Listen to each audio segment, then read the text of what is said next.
So welcome back friends, retake के इस video में मैं आपका स्वागत करता हूं। और आज हम देखने वाले हैं कि लिमिट्स और नल वैल्यू ये दो चीज माइस्क्वेल डेटाबेस में किस तरीके से काम करती है और हमें किस तरीके से हेल्प करती है। तो चलिए बिना टाइम को वेस्ट करते हुए स्टार्ट करते हैं।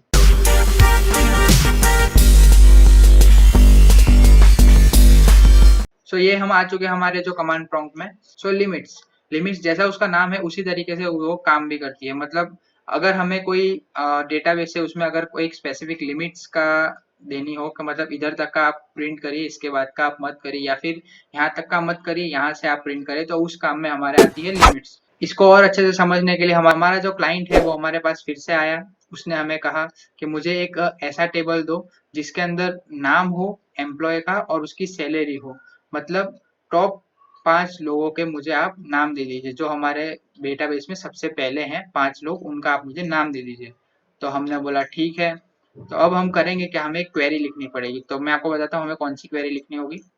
ये हमें क्वेरी लिखनी रहती है। अब मैं आपको बताता हूँ ये क्वेरी कहना क्या चाह रही है। तो ये कह रही है select E name and E salary from employ table where limit is 5।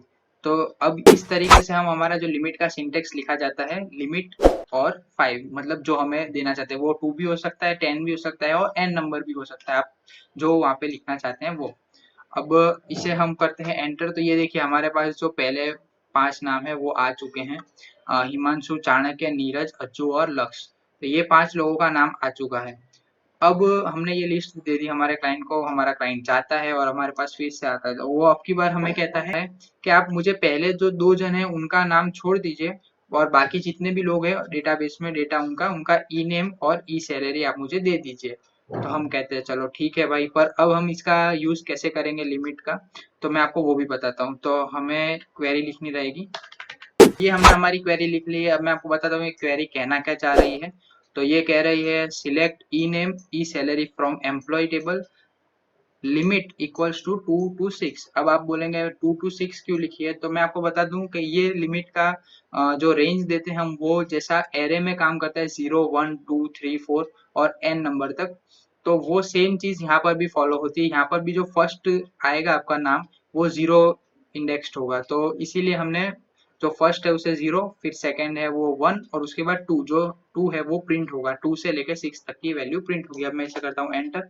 तो ये देखिए हमारे पास जो नीरज, अच्चू, लक्ष्य, शाश्वत और जतिन, ये हमारे पास लोग आ चुके हैं। तो इस तरीके से हम लिमिट का इस्तेमाल रेंज के लिए कर सकते हैं।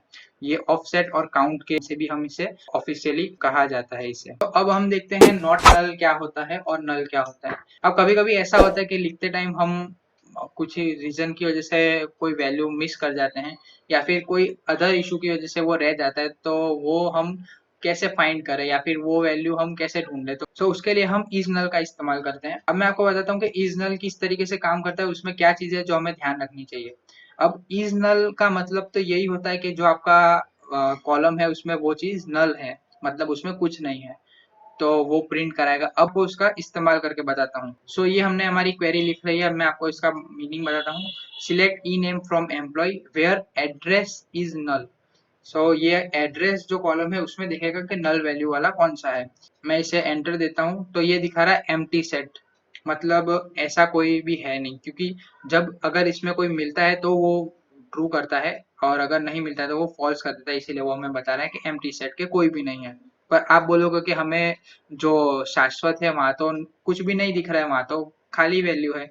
तो मैं आपको बताता हूँ कि इसमें अगर आपने एक ब्लैंक भी छोड़ा होगा तो वो भी नल वैल्यू में नहीं आएगा, क्योंकि वो भी जो ब्लैंक है उसकी भी एक स्पेस गिनी जाती है, उसमें उसका काउंट हो जाता है। इस तरीके से हमें नल वैल्यू का ध्यान रखना पड़ता है। ये काम कब आता है, जब हम कुछ नहीं लिखते हैं तो वो बाय डिफॉल्ट नल प्रिंट करवा देता है।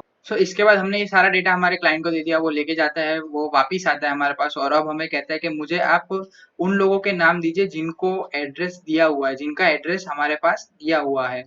अब हम क्या करेंगे, तो हम एक क्वेरी लिखेंगे। ये हमने सेम वही क्वेरी लिख ली है। अब इसके बाद हमें इसमें ऐड करना रहेगा सिर्फ एक नोट। तो मैं आपको बताता हूँ। हम ये लिखेंगे और एंटर देंगे तो ये देखिए ये उन लोगों के नाम आ गए जिनका एड्रेस दिया हुआ है। जिन लोगों का नहीं दिया है उन लोगों के में उनके नाम नहीं आ रहे हैं, बाकी सबके नाम हमें शो करवा रहा है। अब आप पूछेंगे इसमें जो हमारे जतिन और दीक्षित है, उन लोगों के थोड़े मैंने यूनिक से करे हैं। शाश्वत, जतिन और दीक्षित, इन लोगों के थोड़ा ब्लैंक है और नल लिखा हुआ है, तो उन लोगों के नाम क्यों आ रहे हैं? तो मैं आपको वही बताने के लिए कि आप अगर उसमें एक ब्लैंक भी छोड़ेंगे तो भी आपको दिखेगा वो शाश्वत का एग्जाम्पल है। आप अगर उसमें नल लिखेंगे तो भी वो उसमें काउंट नहीं करेगा, क्योंकि उसके लिए हमें स्पेशल जो नल होता है, मतलब उसमें कुछ नहीं है, वो ही इसमें काम आता है। आप नल लिखोगे तो भी वो काम में नहीं आने वाला है। और जो लास्ट जो दीक्षित है, वो भी सेम शाश्वत के जैसे ही मैंने उसका एग्जाम्पल लिया हुआ है। तो जो शाश्वत और दीक्षित है, उनमें मैंने आपको ये बताया कि आप अगर स्पेस देते हैं या फिर आप सिंपल कॉमा के भी छोड़ दिया है तो भी वो इसको काउंट नहीं करेगा, क्योंकि उसके लिए उसे बिल्कुल भी, मतलब हमने अगर वैल्यू बिल्कुल नहीं डाली है तभी वो काम में आता है, वरना वो काम में नहीं आता। तो दीक्षित वाला एग्जाम्पल था जो हम सिंपल कॉमा करके छोड़ देते हैं उसके लिए। सो इस चीज का हमें नल वैल्यू में ध्यान रखना रहेगा। अब मैं आपसे रिक्वेस्ट करूंगा कि जो लिमिट है, अगर आप जैसे ये कोर्स कंप्लीट करते हैं और आप कभी इंटरव्यू में जाते हैं तो आपको एक चीज सबसे ज्यादा देखने के लिए मिलेगी सारे इंटरव्यू में, कि वो लोग लिमिट्स के क्वेश्चन या फिर प्रॉब्लम्स बहुत ज्यादा लाते हैं, क्योंकि लिमिट एक ऐसी चीज है जो बहुत कॉम्प्लिकेटेड है।